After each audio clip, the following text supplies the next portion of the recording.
Brazil के snack island के बारे में तो आपने जरूर सुना होगा।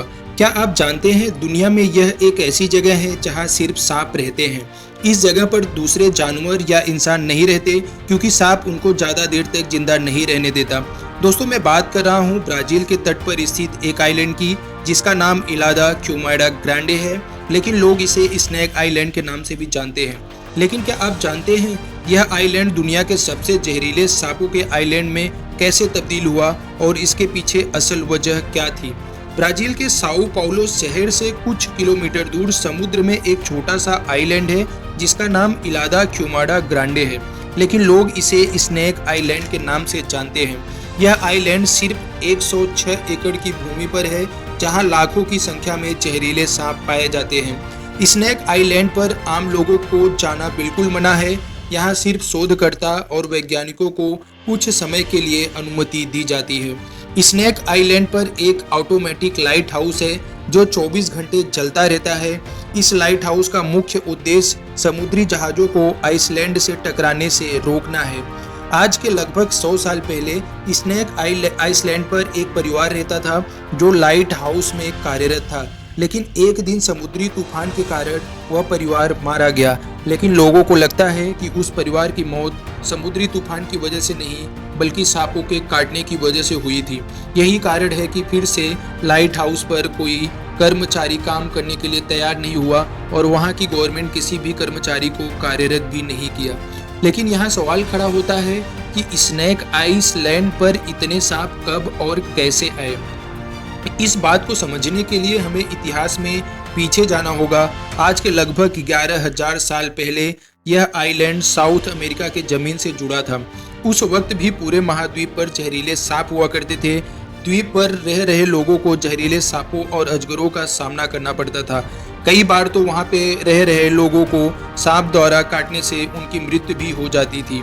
इसी बीच एटलांटिक महासागर की बर्फ पिघलने की वजह से समुद्र में जल स्तर बढ़ने लगा। समुद्री लहरों से टकराकर साउथ अमेरिका के द्वीप का एक टुकड़ा अलग हो गया। जिस मुख्य द्वीप से यह अलग हुआ वह अमेजन जंगल के बगल में था, जहां पहले से ही काफी ज्यादा सांप रहते थे। इसलिए जो सांप इस द्वीप पर पहुंचे, द्वीप अलग होने के बाद उन्हें यही रहना पड़ा।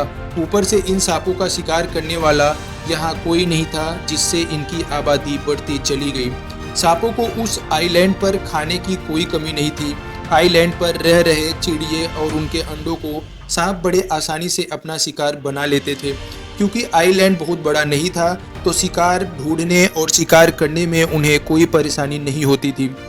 धीरे धीरे आइलैंड पर उपस्थित अन्य जीव सांपों के कहर से खत्म हो गए। अब सांपों के लिए यह मुश्किल समय था।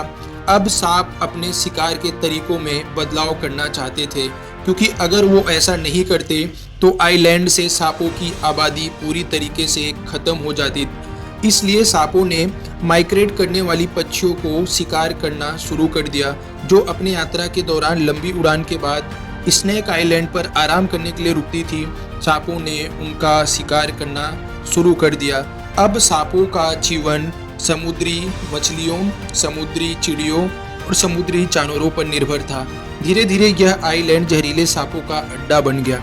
आपको जानकर हैरानी होगी कि इस आइसलैंड पर पाए जाने वाले सांपों में कोई आम सांप नहीं है। इस द्वीप को गोल्डन लेंस हेड सांप का घर कहा जाता है, जिसे दुनिया का सबसे जहरीला वाइपर माना जाता है। यह सांप 1.5 फीट लंबे और खतरनाक होते हैं। इसके द्वारा काटा गया इंसान 1 घंटे के अंदर मर जाता है। लैंडसेड सांपों की संख्या द्वीप में 2000 से 4000 के बीच में है। यह दुनिया की इकलौती जगह है जहां गोल्डन लैंडसेड सांप पाए जाते हैं।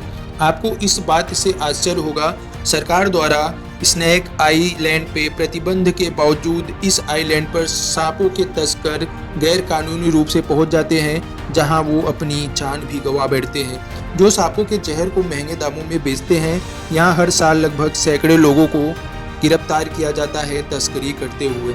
अब तो आप समझ गए होंगे स्नैक आइलैंड के इतने सारे सांप कब, कैसे और कहां से आए। हमारी वीडियो के अंत तक बने रहने के लिए धन्यवाद। मिलते हैं एक नए वीडियो के साथ। जय हिंद।